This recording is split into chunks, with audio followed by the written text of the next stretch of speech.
ni pa phong sa na tra nge zai na chong tui khutang ang khenga ini tan phe chon kan break up ron tau na ni a mi he ti zat mai kan pu thu sei ngai thu le o ka te ngai chang ron kal kan long em a je pm remote kan ni lo ti chiang te a chu wangin pa ti dang le khutang ni pui te zai na hun se nga ron tai om hi Southern Headquarters min lom thu kan sei bok ai Southern Headquarters area hi Dungle district le Hathel district ani tamaya chumi area chunga chuan tundin hmana hian ma kan son na so ve le a election kan ma son sam hi le som paria ka khan unit po nei lovin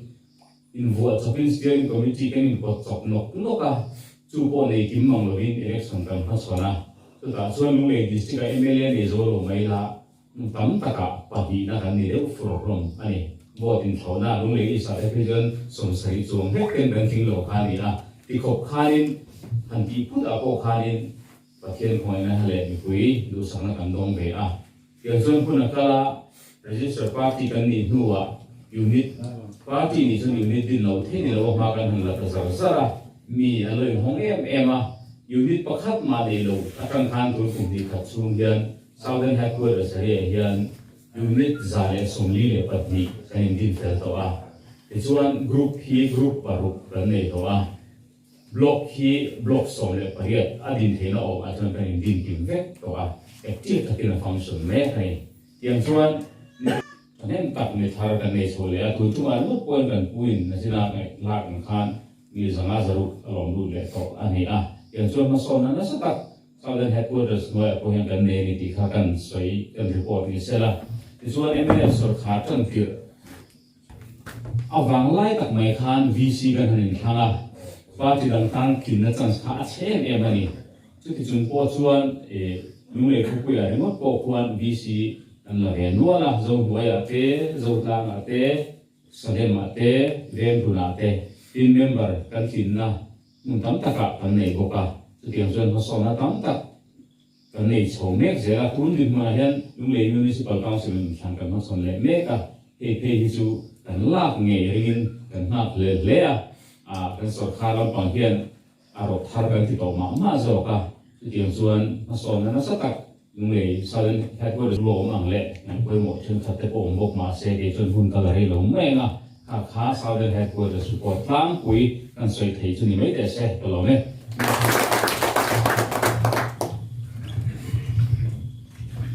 anh ti mai yang su anh pu ga thu soi ka mai tha do na ma bu to kin kun kan dia là din thua se ma anh pu kan lo so ma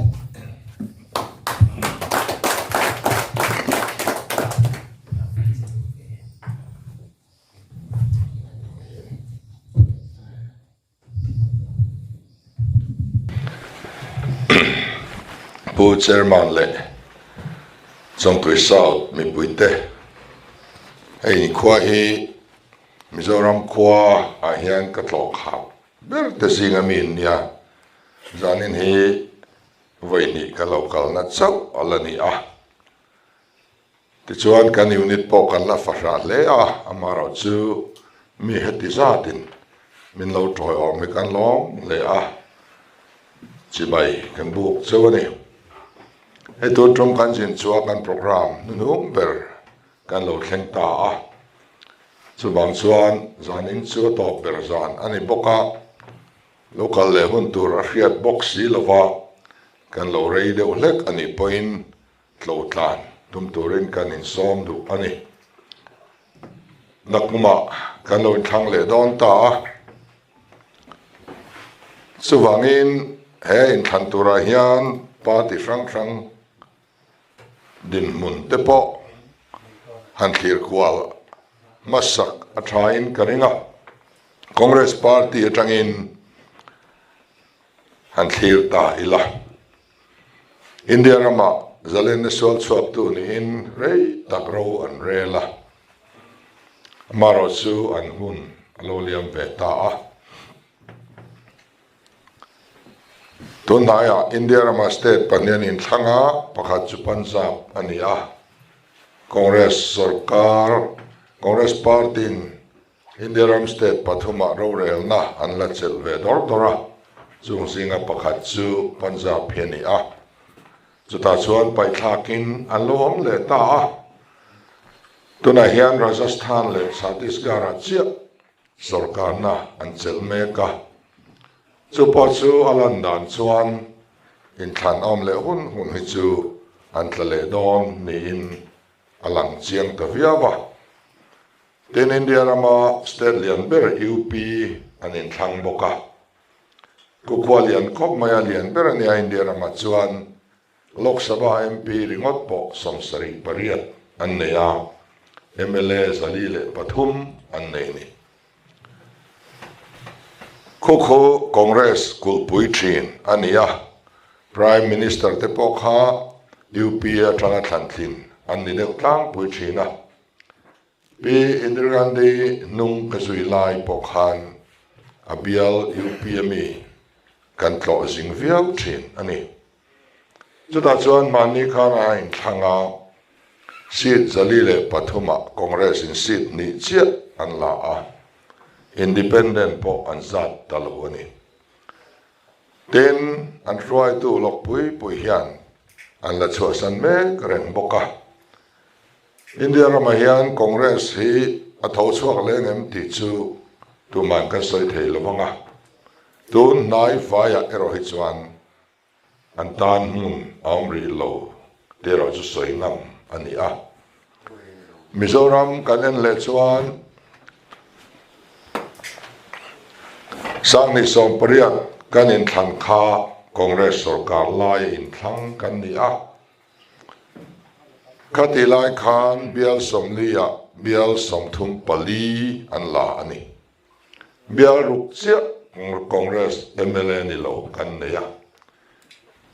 khati khopa chak party kha Mizoram an lo ngai lo ani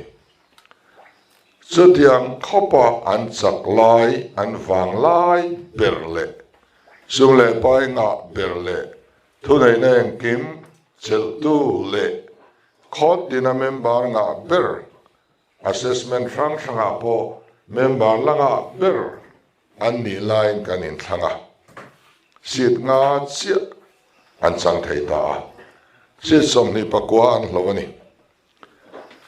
ruling party hi han tlak khian sit song le tlema zong a hian anin hamtang tlang pui thina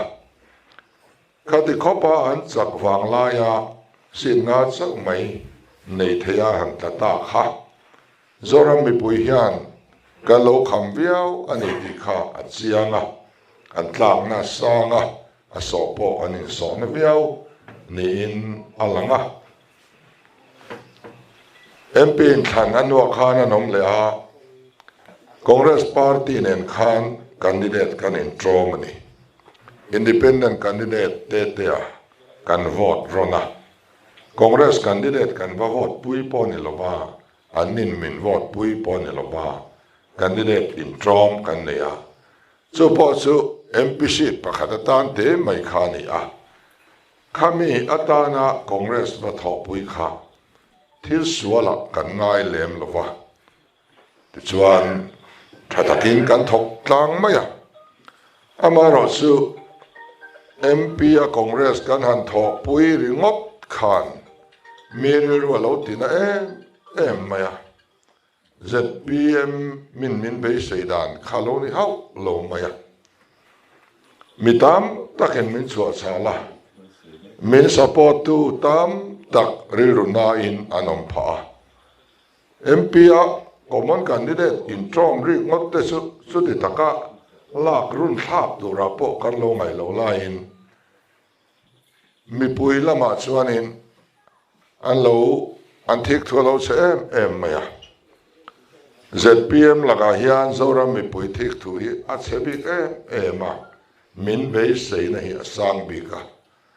Party da ngau tu te thu soi then khat nui za siam na kan man liam mai mayang gi kan ho tu te na soi ve pal zeu chuan na sa takin soi sel kan lo mai thin ne so wang chuan a film khur po kan film khur bi anga ya hey kan thang renga member thar kan nei renga MNF atang te Congress atang alo lut te hian ZPM a hian MNF culture te Congress culture te anon lu pui hi kan lau ani ke ni chu party dang la ka ram bi kan nia kan party constitution po hi adang lambi ka sarkar kalphung dang lambi sarkar kan front to te ti dan nilawa ti tur kan nia wang hian kan film pur kan du tui ani manilo khan kan sungin khoma Frederica kan soma thuaran soya chuta po chuanin kan lo be sei san cheunen MP thana Congress in han tho pui du tlat mai khachu kan re runa he ladam lo ni ron tia mi pui nol to nu in han kwale theite en hi an bal hin kayang ti kan lau ani atia kan evangelist te po in chu tiang chuan voin thlengin an re runa thuan la chak chuak du ania so wang chuanin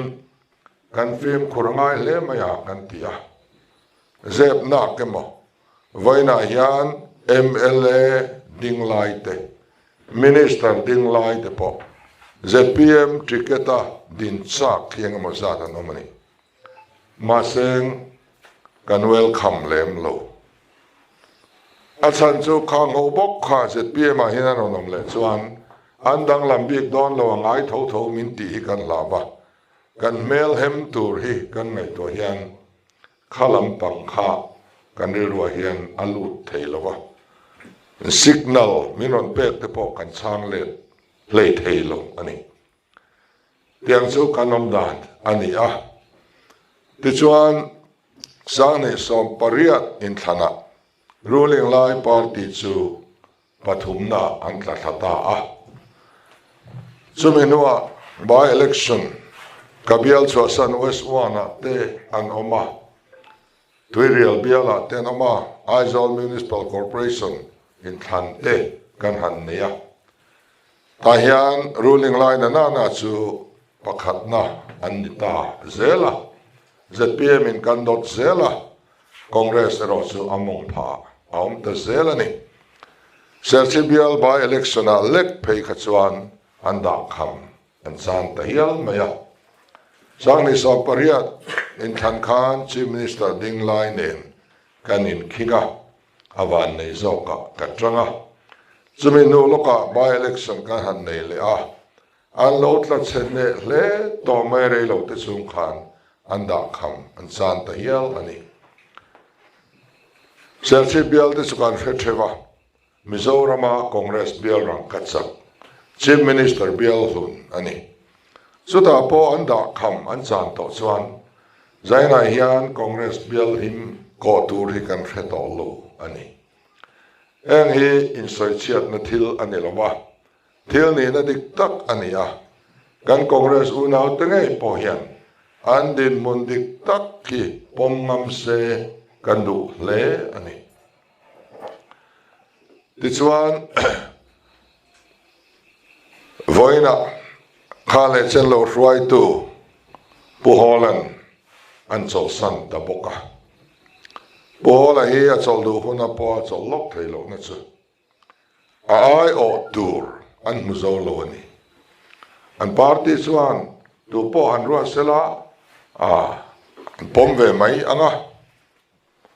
ma se zoram mi puin chief minister turatana an ngai le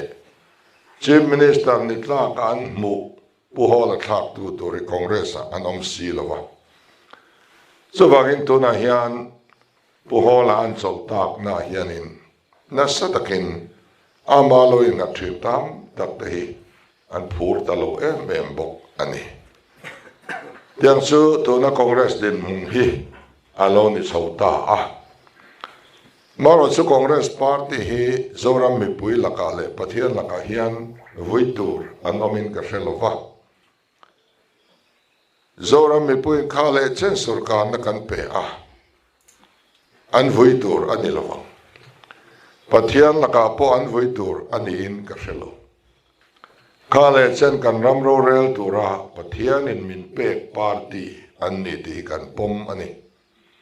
กางุนจงสองสองขาดบุหลาวินอันเทตอกินกันรำตานนาอันทกเวะทิลชาตัมตักปอมินติสกะอันมาบักชุนสมทลากเตปอฮีอมนัวลอันนี้เองเตฮีชุนสมเซลกันตุมันอีกนิดส่วนอามารอจูไบเบิลเองกิมตานหุ่นรัวตอมอัดยังอินพูนหุ่นเอามาพอยหุ่นเอามาเปียโนนี้เอามาทีนี้เอามามาลายลารัมโรปุยรอมลารัมปักส์โรมาเนียอันติเตไว้นามูตุรัมตอลวะบาบุลลารัมอมตอลวะกันรำมาไงปอมิโซวินันปาร์ตี้โรปุยเบอร์ชินค่ะอมตอลโลอันนี้หุ่นินมินเลียมปุยชินอันนี้เขาเวลาเย็นสว่างอินคอนเกรสปาร์ตี้ปอข้าเลเช่นกันรำกายรวยตัวอันนี้ล้อมตัวอันนี้อินกระเฟียตัวนั้นชวนหุ่นินอันเลียมปุยเวตาอันนี้อันที่ไทยสองอันนั้นเพียงสองอันลงมังโซเวตัวจะฝุ่นทาร์พอร์ตูร์ปออันนี้ตัวอินอลังลวะโลดโซลหาดังเวตัวรสเซจงลำเฮียนอดีตปออันนี้อังเอดิชวนปอรัลลำเร่งจังยันรำรองบอลีอาหารสตอจีนอันนี้มิโซเอลเนียนอโลเลียมขันปุสิปาลีระหูอลุงแรงสวลินอันดินซุยเซลารำตานอันสุงกตานไงปอเอ็งมะจังกายนะอันนี้ตอโลอันนี้สว่างเองกันคอนเกรสอูนาวเทียงคอนเกรสควงสูงจังนิชวนกันรำเล่นำตานมีจังกายนี่อาหารสตอดอนที่อันปมเทียมกระดูกครบมากันรำอะไรตักโรโลเรลโตอันเนียวางอิน experience ตามตักอันเนียโรเรลที่ปนเทียมอันนี้กันมาลำมุนากันกัลเซลน่าเฮียนินกันซิงเตลเวเซลตานี่กันอีเอ็มนี่อินคารุงเอาลวินกันปาร์ตี้เฮียนโลเตลเวเซลกันรวยตัวเตรอนทรังเซลอันสูนูเตช่วยฮาวิลาอันมาบากเตเล่นโฉดลางลังตีกันตัวสุฟังอินมีดังเตตานะอันล้วนชัวเลนตัวเล่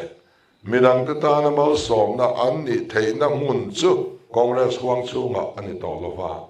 ZPM อัตรังเฮียนอันนี้ต่อจอกอันนี้ที่เฮเฟรเทียมเสละหุ่นอินเฮอร์มิลินอันมาเนฮิรอนินเฮอร์เมริมเทียมเวสละกันซิงะมินอนเตลปุยเสลังที่เฮกันดู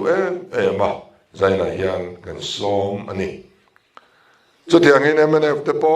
หุ่นเรย์ตักซุงกันรามาปะเทียนินโรเรลตัวตานะมินเปเตอันนี้หุ่นเราเกาเสละตัวในรถสวนอันนี้หุ่นปอฮีอเลียมโดนตาอันนี้อังอาหูตูเบอร์อาจจะฟูไทยตัดลัดโลอาจจะสอยแรงฟูอมไทยตลอดว่าที่ส่วนอามามีมาลเซดานจิฟรังฮีไรน่ายันสอยฟิอมตักเวกอันนี้สอยอยู่ปอกกระดูกลงอาเก้าอุนตาตัวมาคุมสมกัลตาอันทรามมาสาอามีได้ตกกติหุ่นลายได้มีแหล่งเอากติหุ่นลายอาเก้ามาปล่อยสักไฟเดชเช่นมีอะไรน่วยสักวันเลยปักว่าอาลูละนี่เด้ก็ปล่อยสารนี่เราก็อุ่นเอาแต่ปล่อยสารนนดานี่อดีตเฮียนมิโซเตริรุฮิอันเนลวันนี้อามาเงยปอเฮียนอาโอยฮีกันริงเชียโลนี่แห่งตะเฮียนมีเรรูอัตินานี่อินเดียรามาสมักลาร์บิงทังอบูมาซุมดาราเอามาชีฟมินิสเตอร์ลากลุอันนี้ขานฮาเลลูยาคอรัสเนนลากลุอันนี้จุดกัลเทจินจู VIP เต็ดเศร้าอันนี้ตาขานอบูมาซุมดาราฮีอโลเตลเร่งตกตัวเงยซ้อมตัวเงยเราเกลกัลตีร์เวริงมั้งอากาศพักนับปอนนี่โลมาเสียอัตเลตัด sarkar thar loma chief minister bangla an nupui tanen thewa zan ria an kil takha abu mazamdar buat sai vek ania chumi ne na kuwa smuggling an khoi tan dan song chu lepse alonita nam angin amwal pho thaka an thalak dun kan mu te hian kan tharau anani poisa awange ema covid chuti khati tin kan chuan lama zaina nge hian damlo siang ne le sang thum chuang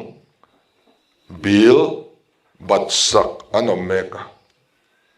awa in vaibel se samstari pakhat chuang kan sarkar hian aba ani an barai to lutuk heng damlo ho hian dam doi le ngaya treatment ti zel ngaya mi poisa te an poka kan bila chua una kan ru lang chu an lo ti ve a an bilin chua ti ni anei si lawa poisa pok tur po an fe to lo ni dam doi nen kol na le zel na tur nei to lo wa nga poisa pok tur po midang dil ngam to lo wa an oma wa nga kabial chunga be thai pakhat fa pa kum som palimi nun na chan awmani amar phu to vele anu hian minon phone minon tra kum chia mani ega tingai ron soi le lo katia kapu ka ngam to lo min tran puina sa to lu tu ka zak to ni kan bila chuak thei si lo wa te ni raina hian mi sim ni le sang thum chuang an na kuma tanga an bil chua hun thlir mek beidong inen kol na po leit na tur nei to manglo mangang khian an oma GPF sarkar na thokte GPF an mani poisa ngei pon la chuak thei to lova tar chom na an pe thei lova kutwal le chamen kol na pasraen kol na an pe thei to lova kadrama sarkar na thokte zinga katungan wa thusu ate beriti mai asa te lo pon ne lo man tlem te la thinte kum khat zet an lo an bat sakan pe thei lova tun se sona khan ka au chua puya chumizara chuan an han lata voina chuan an bat sak le toni chutiang chuan kong rang sum le pai har san na wangin kan tuare kan tilai hian beng rang som thum le pathum atangin kan sarkarin nuai vaibel se zatel apuka chung apuk te su mi puiten kan chang phawe si lova kamrul islam las karatene contract tho sen lo in pe in na an thoka kamrul hi aming tum tu mai ani kamrul contract takhi kan GM contract ani ti tu mai kan hailo ale phe kamrul hi chuan tlem te chau achangang ti po kan fria eng zong hianin rem na runa MNF workers te thin po ati urtoni anni an la oi hilaya na om zong zoram sanale kamrula an chang fai fek ringot mai ne kata nuai sang chuang tha work order pali te mi pakhatin an han dong thei ringot mai thin te MNF mi puiri rui anatel vek toni diang chuania chu wang chuanin soi sel lo mayang khalam pangkha atoi zo kan soi chuan tuna kan chief minister kuta hian zoram sumhi mi puin da kan ngam to lo kan sam kan ram sumen kol tu kan budget and kol tu nitla ka kan ngai to lo ani he party ro pui tak emne party hi a cheta ani lo a chungom te an cheta poni lo a ruai tu awang hian ti chiatin atuk tel hian an oma chetwal tual ni tunlaya India rama political revival iti mayang politik har tharna a thing na sayam emani tuần mà India mi pui kan ngày tua ngay lo kan ngày tua thar tak cho ruai tu poi mo sia hini Tripura Chief Minister Bihar Chief Minister kan soi chin Gujarat Chief Minister te kan soi chin Sikkim Chief Minister te kan soi tuần naya Punjab Chief Minister kan ot le em Delhi Chief Minister Arvind Kejriwal a phei chu thu soi video mi zo tongin kan let linga kan the dara kan ngai sang le khut khatiang Chief Minister kha kan thin lunga hian a om ve to ni mania Kejriwal chu a chen na ina Delhi Mizoram politic le India ram politic kan soi do na ni kan panin rei tak kanin ko an ni chuan an theyang to kenan mi pui tan an thoka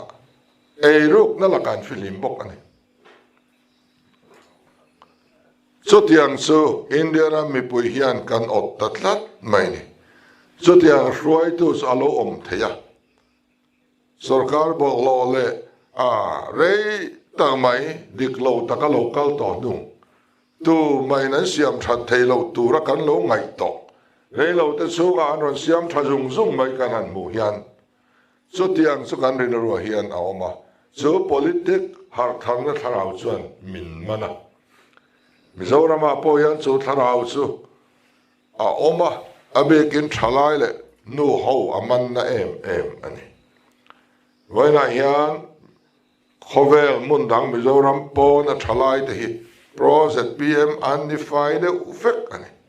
sipai trăng hậu bỏ giọt ula an ni de ufek ham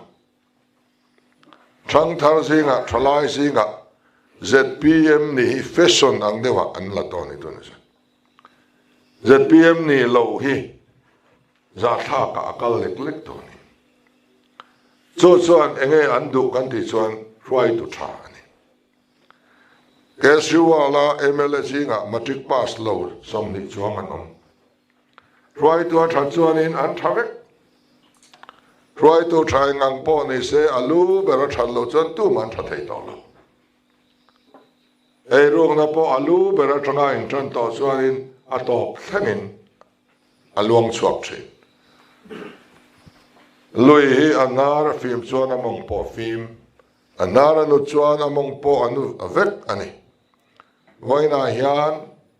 tu ten nge kan khotlang ni siam tha thei perang kan ti chuan ruling unit le ruling VC te hian ni emi te kan khotlang mi puin kan en ron te thunei na keng tu ten ni kong de ka an ni hian min ruai seng khotlang mi pui chuan kan zui ngal ring motang kan thamaya amaro cholu bera tangin tui aron nu tha anu chuk thata veka in how tur chuang anong lova in zil tur chuang anong talova ti chuan congress hun lai tang to kan fiat chu ruling VC reng atlang pui thuin an korap chan tu nei an in tia he thak mai thei an ni lo tian in fria an in chan zela tlang pui thuin ruling VC an korap tlang pui ruling unit na thote ruling block na thote ruling pa contract na thote a chetlang pui kan ram kan khotlang theu siam thatura apoimo ber atahian kong diklova min ruai tata khot din hi kan kal sul tamai ni cho cheng wange kan ti chuan alu ber atanga adiklo wang ani ti chuan in tuna hian he politic har thar leina chiang taka mi hrengre ruwa ron tu thar tak chu MLA kan vote rual hian chief minister tur kan vote tel ti heni nakum kanin thana chu mitam ber ngai tuana an vote thana tur chungchanga tulok nan siam na tur ani mi thawak lo po candidate lom seng tunge azui tunge a leader ani MLA lo ni ta se tunge chief minister niang tia khan a chief minister tura ka kan du zong ani tlat chuan yai deu maila kan vote don tlat tok tu na chuan candidate thatak po khan ei selang aom na party azui leader a fulo chuan e pa ya lo thlin chuan tunge chief minister niang ti kha alang sa veka kha ka chief minister ta na kan du to si lo chuan kan vote lo don tlat ani MLA kan vote rolling chief minister tur kan vote ke zel chuwang chuan MLA te hian candidate thatak tak po ron tho chuak sila chumi an vote chuan chief minister tur so ngai bok chumi du lo chuan tam lu tuk to zo rama hian chuwangin an ho tu pa zari a chezong in an zawanga MLA candidate ten tlaphak phagang ti hi a soinga min ke fia ti chuan an hun hi aliam ve me ka Christmas voi khat chi an la ne ni chu ti alo ni chuan MLA party hi party zong tak zalen na sual na na nun na le thisen sengam party voin thlanga khotin maya namri ru ru tak tak om na party alan ni rengani ma se mene atrangaram rong bol chu akhir viau tong nakira lo tho chuak leng em ka khelo don in thalom tu rai chuan be sei tur aumin ka khelo antan WhatsApp en ro Instagram en ro Twitter en ro Facebook en ro Foxel na en ro media song song en ro mi puya hian MNV atlat siang hle ti banga insiak ang hleni so bangin MNV party atang chuan ram rong bol har to amaro su MNV una out hi ram mangai tak tak nationalist tradak tak tam tak omna party ania so bangin kan singa tel tan hian kan it ani kan nena local vesela kan fry to te lo ni sela an ni ho ne na ram en kol tlan hi cha om kan ti a zaina hian ti tak setin an ni po hi kan som ani ti chuan ZPM ve thung kaden le chuan sang ni som pasari august ni som panga kan lo pianga akum le november tha kan in thlang tamai si a kum khat kan ni che tia in than puin min nuaya party pakhata po kan la in siam man si lowa tang ruwa langin steering kan tia kan be ve tok maya candidate tur po kan mumang lowa ao lai chuan tin tlatur tein kan in tlongai tur kan zonga elai bia ngei po tlinin be seina nei mia lovin tla huwa tla huam turin bu phai ro tha tlongai turin kan on nem phei ringot ani kan ni le tam tak ten an bial po an fang chuak man lo ani ka ta thang cho sarkar siam ngai na khala om lo phrim amaro su chu ti sung chuan zoram mi puya hian congress ni lo MNF ni lo du na alo lian to hle mai khalo ni a sit riat kan la a zanin thang hian Mizoram Legislative Assembly a opposition party lian ber kan lo ni theita ani anua in than om ne uneva ruling party .2 panina kan ni 5 veka se bial by election a pejon pakhat na kan ni a ruling kan ne ani Mizoram by election a om to thin ruling chan ani top mai opposition an la chak ngai lo a chan chu sarkar siam tur kan ni to lo wa sarkar ading to bial pakhat MLA tur chau kan thangani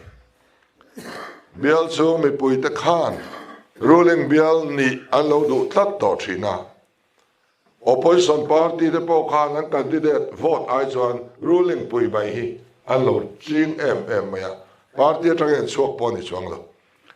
opposition party zong song kan tran rual point ruling hi kan la ne ngai lo reng meng by election hin ser si biale ro zon record siama ruling kan ne mai ani lova congress vote mna vote candidate zong vote bel khom khan ka vote mu aphak lo ni so the cop chuan pathianin zpm mi a choi sang a choi moi ani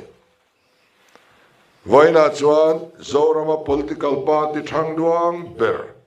nakuma sarkar tura mi en thak le beiseim om chun kan lo ni ta mithianga ber party kan ni to boka sakorong bol tu reverend vel katiang nga ber kan ni boka ti chuan ne tinin kan punga kan kalvel na mi thar kalom lu hi pakhat mai ke man ka biak awanga ka mina wanga lo lut an om lo ano muna lo min sa kan ni le kan block try to ten an lo lor khoma a min sa from khom kha an na an lo ne chu chu kan han lom lut ve mai chau kan kan tho poi om tak tak lo mi ru ya min sa ringot maya ka soi fo chin ang hian mi zi tho hian an tho pui ringot na dan chin ni lo as a pm go ro khi tu na hian trong moi lo ni lo selang khang lom lu tura min ngap mek zong song lom lu tur hian kan man lo kan in dai thop lo bial than kan pe chu an thinarim to ni local har lu tuk min ti ni chol mia lo chu kan kal zar chung rian chimle mar changle thanga lom lo tur member thar an ombel ze la min kowa min awa ma se hun om lo kan in dai ngang lo ni chuwang chuan he kal phung thar mi pui sarkar hi pathian in kan rama tun din adu to a aman ruatan keini mitling lo te min mang mek ani mai hian kan fria kan eune le kan headquarter thlengin musit om te re thei te kan ni fek ni ma se kan pung reng ani pathian hian na satakin min hruai ani kan den tira president turan buayang anti chief minister turan buayang party mingan buayang aflakan buayang a simbolan buayang a polisian buayang buayna turi atam khop mai an buayang min ti char to khian oma buay se min ti ngoi tu te kara kan omani party sang paruk pasari an thok ho na chu khang ka soi tak thil te kha buai na to theina vek ani reng ani ma se chung zong kan kalpel vek to har sanaeng ma nei lo kan kalpel vek to vaina yan party lim berle phur berle in lungrual ber kan ni miteneng po soi se ngoi su hun na lo kalanga kan in lungrual sia kan boy lo sia iso hun in ron nem nge khel thon chu ni mai a chuti don an ti sela har saneng ma to lo vin zan ni kan khen ani chuwain to da hian sarkar na chel turin kan in peito kan mithiam kan research wing tene kum ni le achan ve chung ram kanen kol dan tur kan duanga kan final toni minister tinin anen kol department theu atlat sopa en kol angai lo nan kai hruai dan tur ziak sa road map kan nei vek ani kan sarkar tanga ni za chunga kan ti turte kan duang fel to kum tina kan ti turte kan duang fel to kan calendar kan duang to ani ti chuan tu na yan sarkar na laturin kan in pe thokhat ta mi pui ti be dong tu kan ni le kan hlau bera mi pui be se ang nge sarkar huai sen sarkar chak eiru lo sarkar mai ni lo eiru sem ngam sarkar hi kan din don ani kan sarkar atanga ni sa chung hian zoram mi pui su khet politik kan mudan politician kan mudan ti dang lam vek kan in be se ni eram zim te mishing tlem te omna delhi a motor po zat lo lek omna emi siam that hi chuti takan na hau takani kan ring lo changnan loven thelti thena ni hak loven ka tharau zok in le chu kan in nga na nia pathian in thil tha ti du tu te chu chakna pe thina roi thina pathian chakna nen eram mi rei lo te a kan ching felang ti kan rim tlat kan tum tlat bok ani ti chuan ZPM chuan goal pathum kan nei ni pakhat chu political goal ania zona thak te sarkar pathum a thendara kan omringot hidik kan tilawa engting niama chuan ro rel na pakhat nuaya nam angin khowela hian kan lading chuakang ti ring tlat tu chumi kal konga chuan a theiang anga lakal zel party kan ni adang le chuanin kan economic kan tharau lam go kan nei le a chu Mizoram politics a pathian ram lo thleng ro se kan tia pathian manifesto kan nei le ni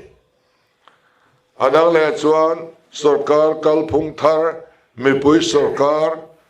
hand holding policy bana kai policy administration le economic lama kan nei le ni zaina hian a economic lam kan thlir anga kan thlir thei chin adang chu kan sei man lo kan ram kan ena kan hruai tu ten thingtlang lo nei ti to an du ani sarkar to zongin thingtlang lo nei ti to turin min hrila za samriat vel thingtlang lo nei ni thin kha tu nai za samruk vela kan tla to a kan la tam ber fri ani ti chuan thingtlang lo nei chu min en san ta a kan pual hian thingtlang na thok tu te lam hoya man tur chen khat ma bazita hian anda ngai to lo ni kum tam tak ani to ko tumai zong tu te an kan bazita chen khat ma kan nei ve to lo wa agriculture minister te son oma kan tan an ni ve lo department po kan nei ve to lo minister po kan nei ve to lo eng ti kong ba hian thingtlang lo nei tu te hi min ngai tu to lo wa kan chan pual tu ri khoya ma ziak ong ve to ngai reng lo ani ti chuan lo nei ban san turin thil chin tur min hril ani Congress le MNF sarkar noya hian lo nei ban san na tura kan ti tur min hril nem to hle a antia piang mi puin kan la zom zat ani alai chi ching ro an han ti phota mi zoten alai chi kan hrengai reng lo thingtlang lo nei ban san nan alai chi a tha antia kan ti mai tuten nge alai chi ching kan ti chuan kho khata patai ma din chua tum te zel kha tlang pui thuin an ni thingtlang lo nei man to lovin an alai chi huan an bur ngara an hun an tha an sum an ngai to na ta khan an seng soma kan ram po lo ngai le a lo ra ta cheng ro ti tu khan a market min ngai to pui reng lo sal nào reng reng lo khu ta cho ta tàu khop mai an ti le ringot thi na khu ta mi ta kha kan dor phave lo wa an trong po kan thiam lo wa kan sarkar kan ruwa man na siam lo chuan eng ma anelo nim mani ringot mai ni lai chi chu alai chi huan siam in chi lo pakhat ma ka thelo alai chi huan siam ding chuak pakhat ma ka thelo ti chuan kum ni kum thum chunga na tho eng ma lo wa lo chan tak chuan kho khat patai ma din chua tum ho kha BPL kan no lut ta dual mai ni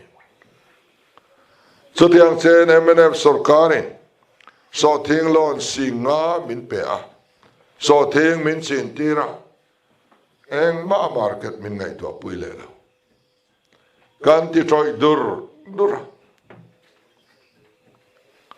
so thing lon lo la so thing ching na sa piang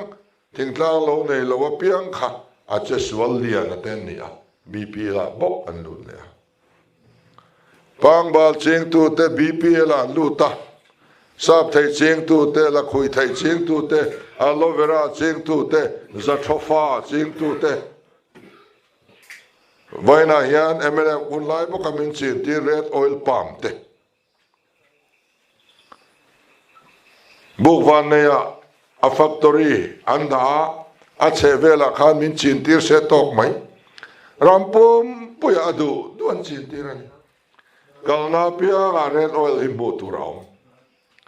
tuna chuan kan manga nga azik kan khia kan zuar le pai mai the ne lawa troi har si a ling a zum ro puisi JCB ten ruaya kung khat pai nan cheng sa sari ti chuan kan pai le sersi bial ta ko NLUP nuaya pang bal ching ne sa khan lo ni atak po le troi lian ni ringot trang kai nei lo re tun theng hian kan la boi puya a chan su pang bali hal ral po tum lang I hal ral thei te ulo a kang thei lo re le ne na in de dek cho nung le se boxia pang bal ti lum tur chuan in le silo van silo khai kan ni ringot mai ni dola wan ka lo har ni ringot mai ni poi lu tu sap thei ching in kan ching thona ti khan lo ni se la chuta romi anon ti thar le romi de su ka sa rama po atwal tho tama engan di pui kan thesi lawa chief minister ni na soya a minister le MLA ten soi pui du der boxi lawa chu wang se sona khang kan fiam dewa ngoi te soi pui du si lo che nang ba ri ya ni so lo a that zia te min an thilla min thei chuan kai ning kan soi pui don chenia ka ti ani a that zia min an thilla a tuai hilian khopa chung ko som ni in sem thamani a ti ani phot mai na ten a thang chaka tuai hi kum khata anu wa chen thei dikhani le alien tha chik pharilang patling amut thei dikhani le ne aba khasoi to kha a het reng lo ane le market lamte tia in chin ti don ne chuan tu te ne nge agreement in siam to em lo puitlin huna le ral na tur re te min sil them kan tia em ma soi thei lo internet lama kan han zonga a ret chu a puitlin kung khati cheng zani somnga ani tun lai hian a triak cheng zani somnga tho a triak cheng zani somnga in kan lenga puitlin huna zani somnga bokin kan ral le lo ni angai nei kan om lo lutuka enga tinge moni eng hian nge mo kan ho tu te mo o ka ti ni ti lo hi kan ti ta a poi khop mai ni tu na ya NSEDP no ya fu an han ti le a ko lai lung ho fu a chi ta nan le aman an labat sak reng le na la a chi hun to lo fu min sema fu chi ko tham takina don pon dong du lo ani kha vai mim chi anon tila vai mim kan ching du em du lo em a chin na tur kan nem nei lo em pon an ngai to lo re min perigot ko ta lui moya kan headmaster pension tuna kan block vice president ni ta chuan mania min lo thila a chin na tur bun ka nei lo sim sima ado do in la ro ka tia an duai tam vek anisia tu manan la du silova ari da edu silo vokin edu box silo ka pai rigot mai ne tini anile chu lo ching tai la vai mim chu alo thar huna eng tin nge an ti don min lei sak don em enge market enge red an soi them mi lo Congress le MNF sarkar chung kum som thum panga chung hian heti ringot hian min siama kum tluan in kanzan kala a market femia lovin are femia lovin min chintira lo thona nge in shalna kan an thelo chia mai chu a tharne ma piang hian ti troi tur kan nga ringot mai ni a lo tinga piang kan lo cham ringot mai ni he rami tai mak in omzia anei lo na rama kan siam chuak ta ti chuan kan kut adur thlona kan than afar thlona kan kong akam thlona kan BPL ta dual mai voina kutumai zong kan re theina chan hi kan sarkar wang hi ani liawani ching ro min ti zong kan chin hi suma chang vek se zon khi ta kanom tong zatrofa awanga ding chuak chung ko pakhatal in hriamani le kan om leine ti mai maya kan in soi sak awang yang kan ding chuak lo ni lang na ke hi hetiang ni chuan Japan ho po ki opila eng man ni bik lawang angai nei om lo reng Japan minister pakhatin Bihar chief minister Lalu Prasad anena pulalu Bihar chief minister hi kum som chung chu nei la Bihar hi Japan ramangin kasiam thayang atia laluan keipo Japan prime minister hi kum som chung chu nei la Japan ram ki Bihar ang hian kasiam thei thawang atia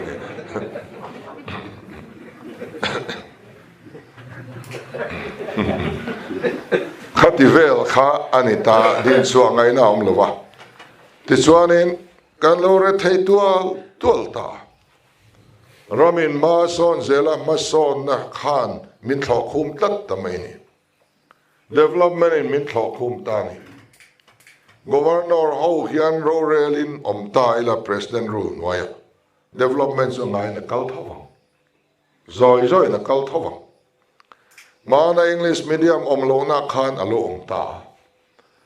kan fa ta kan kaltir thei chuan kan chor hle ani ma se fa ta kaltir ve thei lo chung ko chan hi kan ngai to ngai kami ta kha thlo khum dai asin an chor ve lo mai ani lova an tan chuan in thau na siam tu rual o na ti zual tu Sunday school kaltir shom tu achang mai namdo intra private hospital sum kwa te po lu thei in wrong ball thei vek na te omta specialist double te po lo chuak ma sen kan chor bok vem chung damdo in chang ka nga chuan kan in admit ve angem Zoilung South atanga Aizol Hospital pan na tur motor hayar na po lungai chin te hian kan chor ve phak ngem chu doctor in en tiana fee po kan lungaya dam doi min so azat ve po le thei si lo te hi ahun lowa kan thi tho Vaira Marie fer chung kwa nen ron khoma kal ngai na khemia lo thi ni nga gringot thi enge mazat kan om development som vek khang en kol tu en kol na mun om vek ma se min thok khum tlat reson lak do na boy chin Christmas tolom po lungai chin te min thok khuma hausa le hausa nu pui pasalan in ne tisena kan in zom na at about tual anjin vele la khokar ko leile thadeu huan thadeu sangadil thadeu tu ta nge tila khochung pa ta hi aom mang to lo reng reng lunglei pa hausa ta aizol pa hausa ta ani faile ufekto dia kan kalzel chan kan rama thil tha song song hi za som ne mi hausa ku ta hian alu vek ni ala thenganga chu chuan kan politiki a control bet tlat tonga kan ko ran po an tu noi an da tong voina po hianin thui tak ani to ani mai thesin eiro sarkar na suspend te hian nuaman ti em suspend songin inan salau me hlon la reng boxia ko khada in nei thapol ven khada in nei thapol ahan oma anhan nia khom pui lo thenga mi khwal theng nem thei an nia tua lupa rong bol tua kan thang sung to men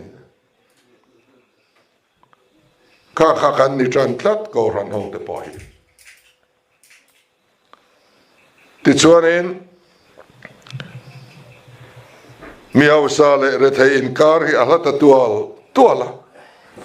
khami atanga chuak le tur chuan revolution silai nen thisen chuak helna angai to don ke ni ang history nei reng atopa revolution an nei se thleng se so tiang thisen seng sawa chan chuak kher kan ni ma hianin kan ngai ma hian kan hun la nei hui mang tang kai te u kan te ni kan vot ma kan ram siam that thei ala ni lai hian o u I har ang u kan te ni mana he policy kan va voi pui lai khan kun na thok to dong song hian hei chu kan ta ni tin min lo support ulang chuan khi ta kan ni tong chan chua kan tum te nge hian min support na chang an thrin silova he policy ka va vai pui te singa mi engma za chuan podo ke chu ka bei dong kan chan chua tur te hian mi support na chang an thrin silo arab bet tu te singa en ka tel ve to don antia engma za tin min chua san to na ko ba kan in thang le do na he policy hian zorama sakna ala nei lo ani chuan ti ngai na om lo zo mi puite ti ngai na kanong lo ke pen ka ngai to do na ka cho mak to don ke poi sarkar na nen fisel na thanen chuan kumenga mazat kan la dayang opposition nia mi chuata mua beile tu chuan ka pei to bik lo ke po kan kumpo tam to ni hetiang thu hi ke ni kanom lo nuwa tu nge ron soi leng o ti hi ka ngai tu ni kutumai zong tu te ma khonga ya kum thluan vak tur te zo rama kan nei le angem mual kan liam nuwa yan zo ram mi po hi inin chir le siang e so ka ngai tu na hian omani so wangin mi dang vot chuak to lovin keile kachung te kan vot chuak to te ang tun chum chu ti na sang kan ria thi atul ema ti chuan kan lo re thei tiala kan o ate tuala bo fai bek ni khatin kan vot kan sal thei hun alo thlenga in thandona zan vak ve na ngai sia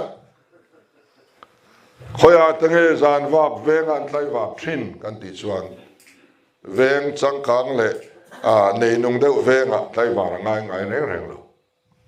are thei deuh omna lama zel ven kan ngai ni thì chuan chú kan ra thấy na nghe chú vote zon na na mang du party Mizoram hian lo chuak ta chú Congress hian ni Mizoram alo ngai reng lo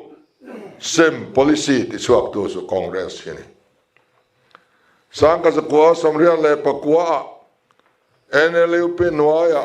cheng sing thum chung ko tin kan semang chu sarkar na min pek chuan an tia kan la hrengai reng lo chu tiang policy chu cheng sing thum don mai theina ni chuan thalo kan tia kan vote dur mai kunga lo liama an sem mang si lova Trump khadang min pek bel leula ta hian kan sem vep manang an tia kan pek bel lea kum som an sarkar puini kum som an sarkar chung khan cheng sing thum chu an pe cheuip mi puin chu kan chan tur ani mi pui chu soilo Congress vice member le unit committee member chin tau an pe em kum som chung khan sing thum mi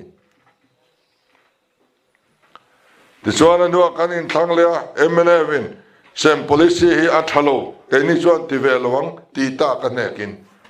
a war aron tang ta sing thum chu MEP noya singa anon ti ta ni ama sing thum vote tu ta kan singa kan vote le dual mai ni kum som bok an sarkar assembly answer question zona ka zota kha kum som chunga MEP noya beneficiary te ming an address le andon zat ka zota ka nei vekani cheng sanga le sangli in an sem singa dong pakhat manom lo zaina hian tuna kan sarkar hian an sarkar masaka singa khan labar ni kan la du ta em akang kan la ring ta em zel theya kan in thang leya Congress chuan keini chuan singa mai ni lo nuai khat kan sem don anon ti le singa vote ho khan nuai khat kan vote san le mai MNF chu tla top mai Congress alo sarkar le kum som bok ka kum som chung khan nuai khat khain dong hlom em le he kwa yan nuai khat dong kan om em le he biala yan nuai khat dong kan om em le a khetu chu mi pui kan tuna kanan in thang le a luar se la MNF ale thum topin anon lo lana nuai khada tangin nuai thum sema pakai tani heng party pani te hian nang le ke hi buruang lek a min nga ya in thana piang in min li lam thi a chang woi zo ka piang kan la vote zia bok an zong chang ani hi mi puin kan ti zong chang ani hi an tin zel thei chuan in an ti zel mayang amaro chun thuti aman ri nomem eng tin nge an ti thin kan ti chuan Trump khatna a top don naya first installment claim te a mi ti virtok lekin sem thin ani second installment chu kan sarkar le huna an ti dai se hey valam bok policy ni valam bok po hi lak lo chuanin khothim thak ngai i dom to ka trum ve sia bok sia nula pakadin tlangwal pakad ne na so na paya anei du silo tlangwalin nei le du silo tur chela ka ngang e so ni payan tia ka nei ngeng chet ya lom te a tlangwal do theini chu antia nula ka lai na liam chu tlangwal laga zon voin ni so na pai le ta ngati te fo nge antia don trum chu ka nei to tak tang se ati sian ni te ne kan party pani te hi min bum mun to kan har thailo mana min bum tu te bok khắc cảnh tuổi nung lệ á ôi nó luộc nó ai lệ tiếng mấy bạc hạt cảnh những cảnh phải á cảnh những lệ cảnh phải nu cảnh sar lệ cảnh lệ bor sức mấy ni mới thà lu tục papa ne thuin zora mi kal rei lu tục to pakhan la chuan a tonga phalowanti pakhan la chuan potum lowa en mai te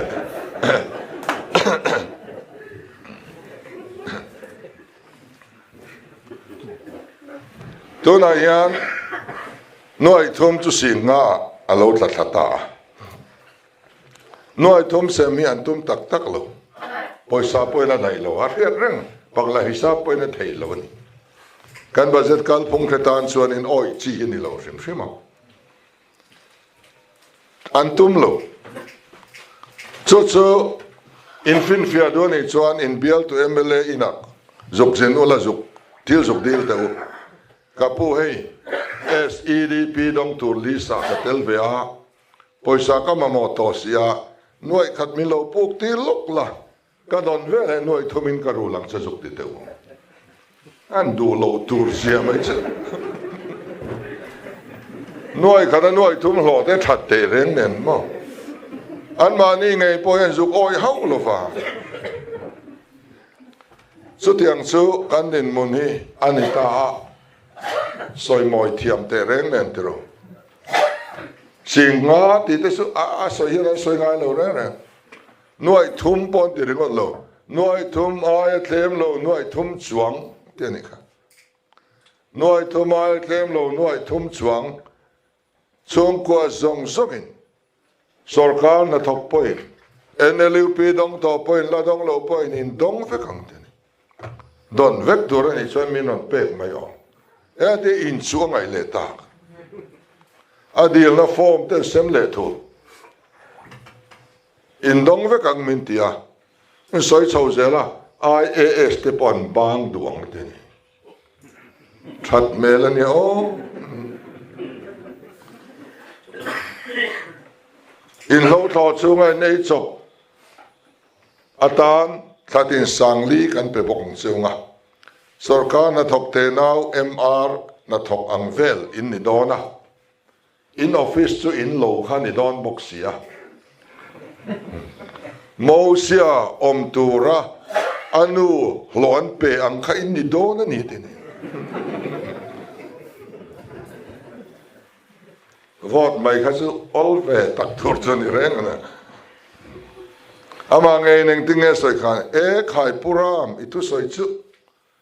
NLUP nen chu na in thau le don mo I shua chu petera ai chuan takani an tiang hi ani don ani mo min la tiang a thene ka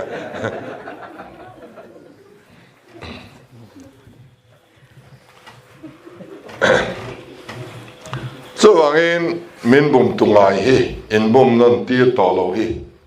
e apoi mo khop mai zaina yang kan sung point tunge kan zui tla anem arin omem athutia ma dingem nge min bum train tu kan khotlang en kan zui chuan a fu lawang kan sung point kan zui chuan a fu lawang ein bial to MLA po hi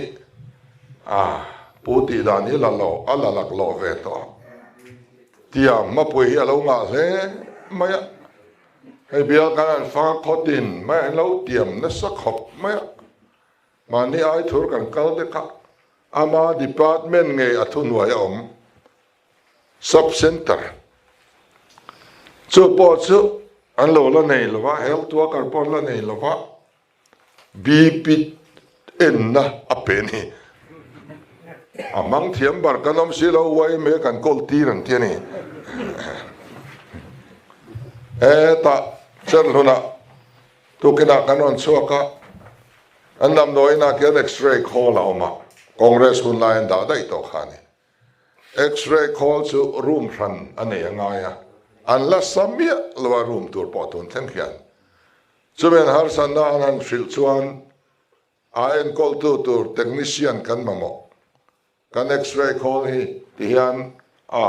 man lo hian om rei lu tuk to ti kha an lo rila eng ti nge chan kha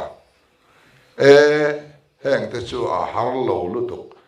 ko vale a in a ol zok ti ni a video om ve ka ni tiang khanin thang tia mate min tia ati thang tia mate min lo ti mai maya ka ti thei lo tur ka tiam ngai lo ka ti thei tur nge hi ka tiam chu ni in higher secondary po hi sarkara ka provincialize tir don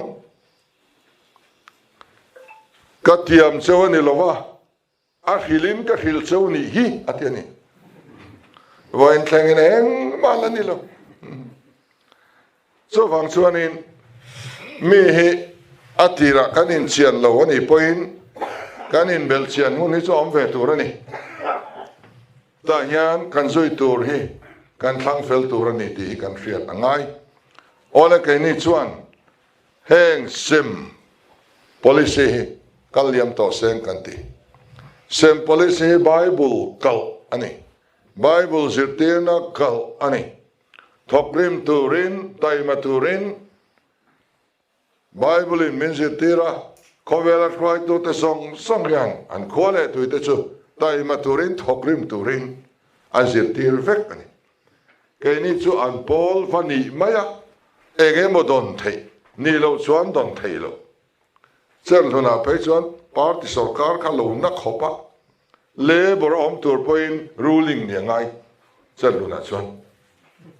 boy thak je chu ZPM pa labor lo om chu an ban thui mai ni tu ke da ma po kan ne na non thui nge nge ni rorel na dikhi awa an ni lei lo em ti ro tiang party ringot mai sarkar mi pui sarkar tia ko tlak lo kan siami adik lawa chu wangin Presbyterian ko khan chuan bial khom pui rualin kan mang vek to mani loka electric bial te chuan a thlona sem le don sem policy kan tiang ni a top thei na turin ko khanin mal ro se ti an pass ani silo khom pui thangin agenda a chho don ani kan ko khan po an tong chuak to ni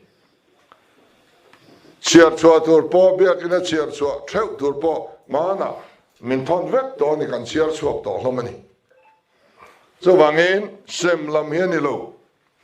amaro so han holding kan mamo bana kai kan ngai so wang chuan bana kai policy kan nei ni kai ni chuan chung ko tin mai bana kai kan ngai ni thir den kan ya khol eng mo ka ma mo a heng ni chuan nei vela o kan chung kwa chu kan ding chuak ang katia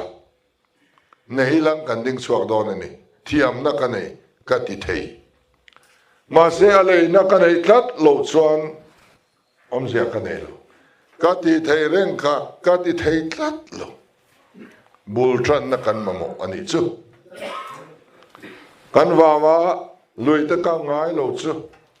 han la ilang chuan o kan huan ya pui tlinga nga kan ding chuak mai tur kan tia pipe tak nial le na po kan nei lo sanga dil siam na tur mon ne mon tuma kan ya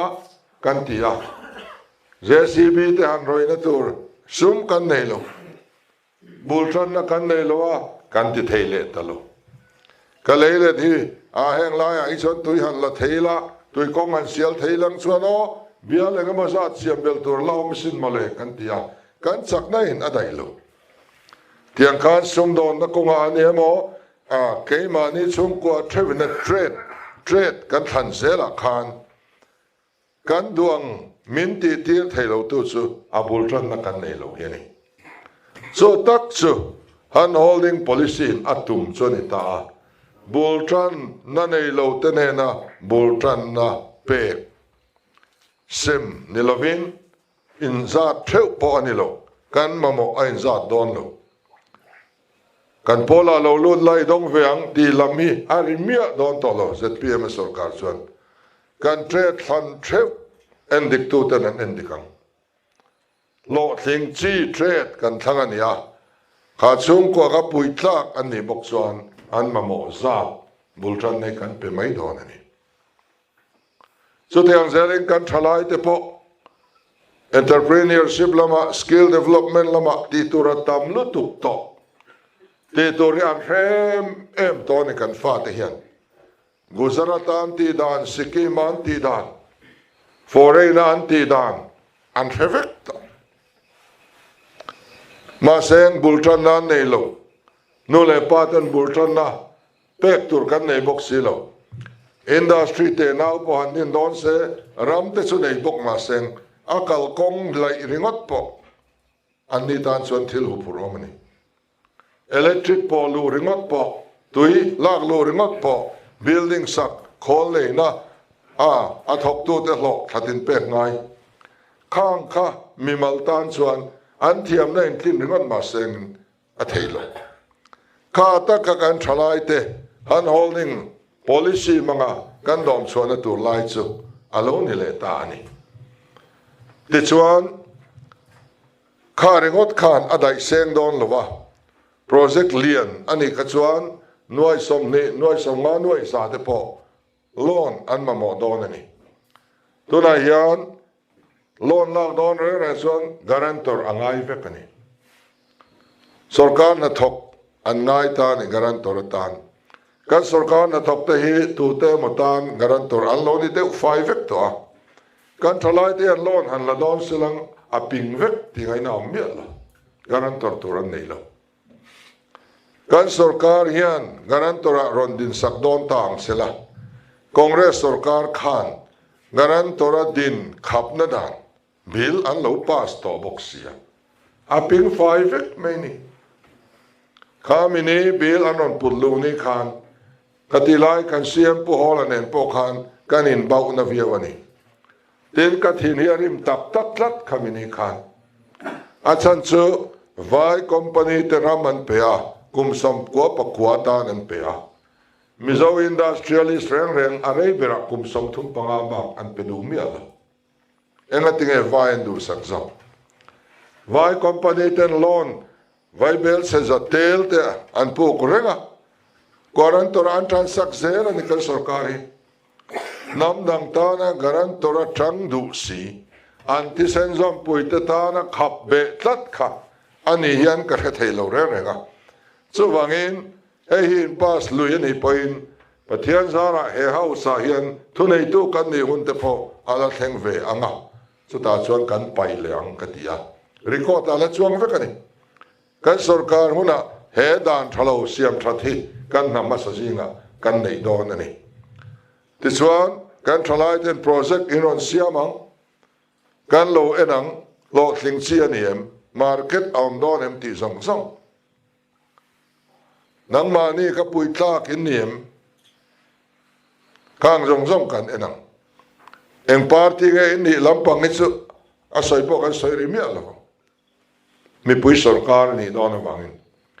pui tlak na chu guarantor kan din sak non chu ni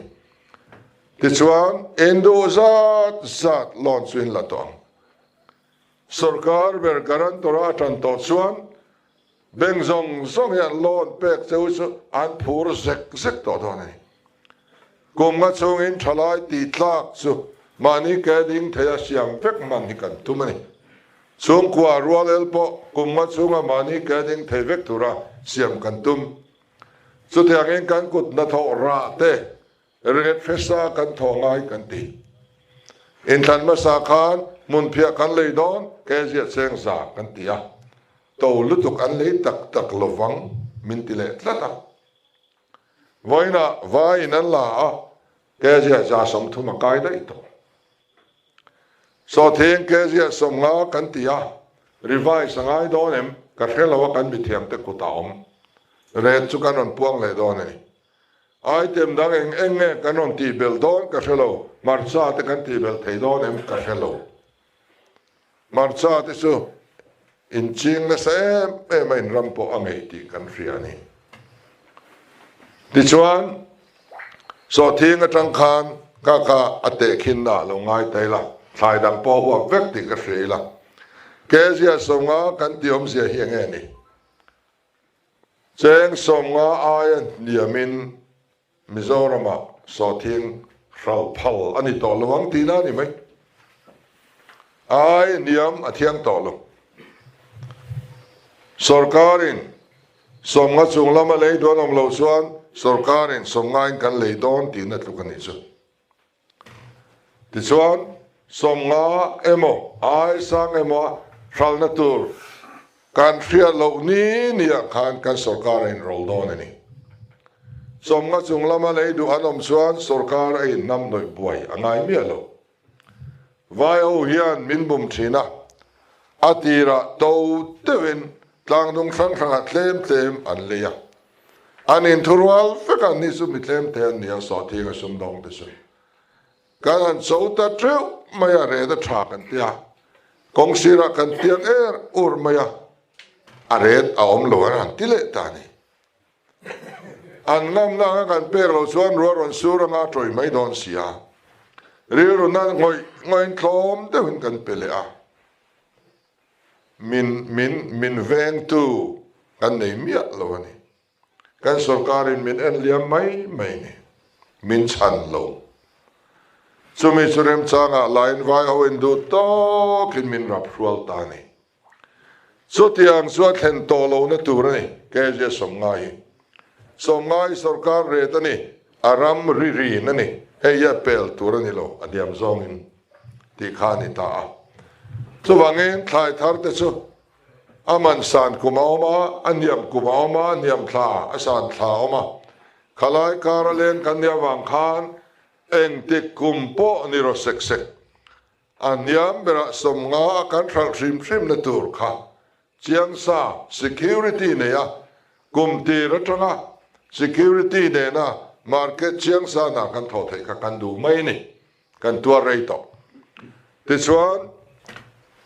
angam huai ber khan kezia somlin angam ani chuan somlin kan pe meng ai huai nam lo miau chuan somnga tlen lo na cheng som kan chu support price in kan dong khan meng nang chuan cheng somle I hon don lo cheng somnga tho ya khongang mi pui re adang lam thei lo kan sarkar yan khoya nge so thinga juk shal engza tin nge a shal ti po kha in mi ron boi pui kan ngai lo somnga in shal don kha to chu ni ringot mai ni ti chuan somnga kan lei kha asang bera somthum ai to wa shal na khelo po ni la somnin kan no khat to ni mai vai bel se zangaman kan lei chuan vai bel se za thum kan mulet le don trim mana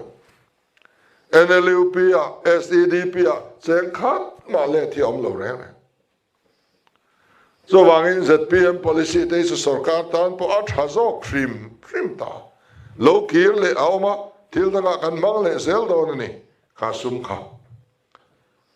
so tiang su ania wangin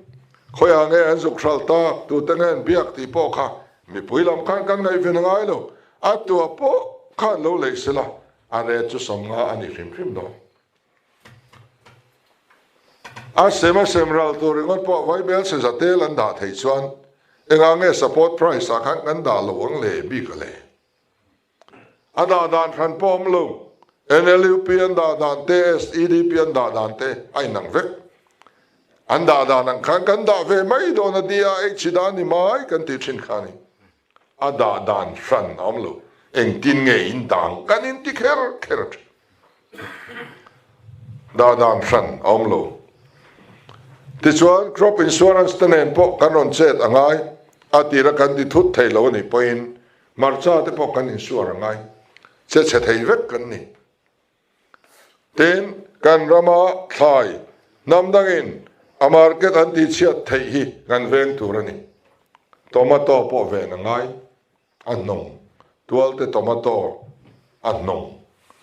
ni kuma tangin don fo kan an wara dona foreign train lut treva an mangang le der to ti top sak an tum reng lo foreign tang lo lu thi kan sarkarin kan din suana tor dal tu te so huat ve vio om khan ke ni ti po ngai lo nan ma ni thu khan lo dan be mai om ania dan lo lu vek an le ngal sia เอาol nen anan be kha tiang chuanin cái này chuan kan ti dona kan red chiang dona ta chuan red chiang sa na kan tho dona wang khan kum khata kan chin zat atangin kan in kham tur chu kan chut chuak thei vek to ni anwai tel lak lu hi armia lo kum khata hian kan thorim na ra atangin tuna chuan ruling kan han ni dek deka unit au bi chin la vice member chen thoma ga la thadu lo ringo me ai dia e so ne mo hi kan tum ni step rem in tho trom tur te kan da pa chung mai boi pui chuanin lung le ya na thiala ai zo la pian than na da thak khoping an zuk cha ma a ho lu to khang hi ane lu to soi poi tu ngai to lo mla meltriat ni ngai to lo I red I ria I thar nem chuan mizoram budget kha I her hong nem don ai zo kalangai lo I tap chak zo la tangin I her hong don ni mai so ha dam thak ber chu ni pui sarkar ni so tiang chuan kan ti don ni ti hi riai langin a thang pu pc upa pc thanglo dan asoi hi afia thinian ka ria Jerusalem temple gate moi antioma kudopa thuthina poisa noili en pea adin chuana khop pe phaltu manam lo chuan tu thlung alo in thak ta tu thlung alo thar ta kal phung thar alo thleng ta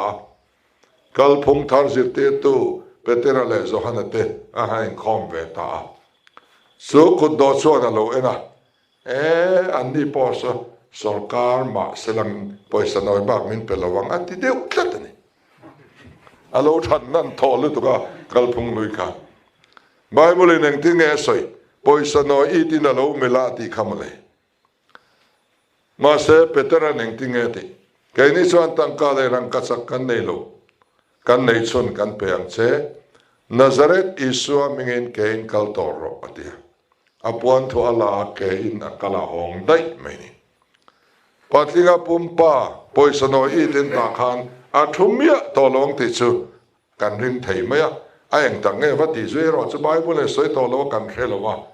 upa pi si thanglo tan ke chu ka ria ti tlat peka enge ti kan tia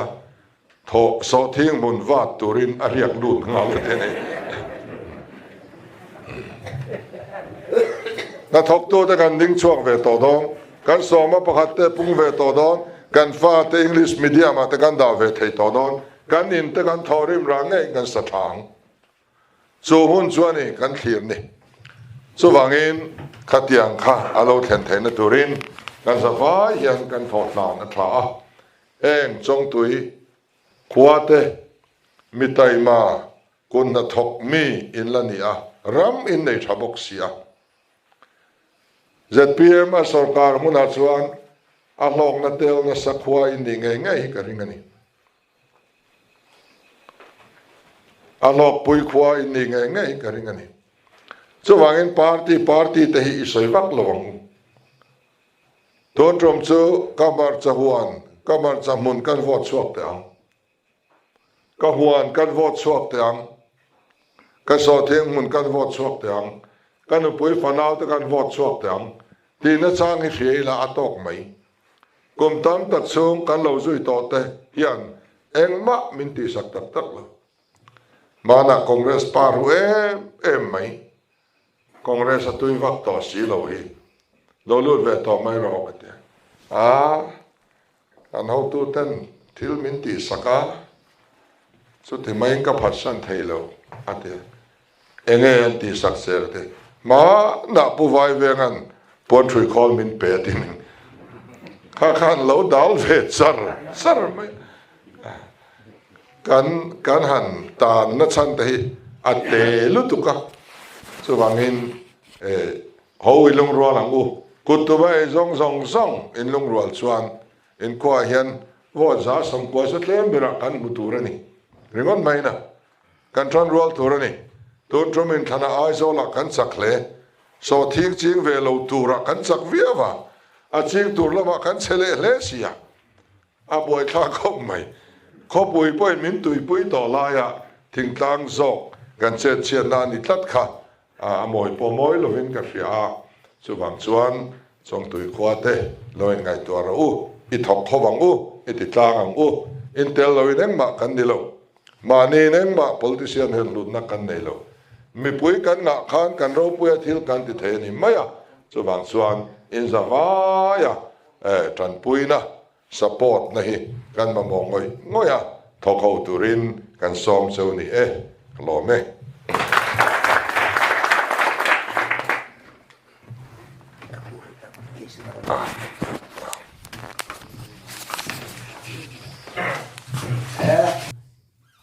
เรามันเป็นความภาพเล่ไหมตัวขัดสาบเชื่อมาเราซื้ออันเสียชีเราบ้าง